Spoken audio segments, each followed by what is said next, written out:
Assalamualaikum warahmatullahi wabarakatuh. Brother and sister, estate. Cari jaga kereta? Ya, sekarang contoh. Jadi hari ni kita ada contoh. Bila kereta contoh bunyi krok. Dia ada dua benda kat sini berlaku sekaligus. Ni sakit kepala ni.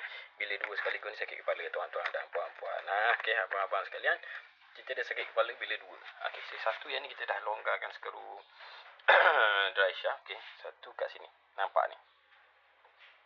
Okey, yang ni dah goyang dah satu. Ini masalah bearing. Namun dia ada satu lagi special case. Ini pula disebabkan oleh ball joint daripada lower arm. So, dua bunyi sekaligus.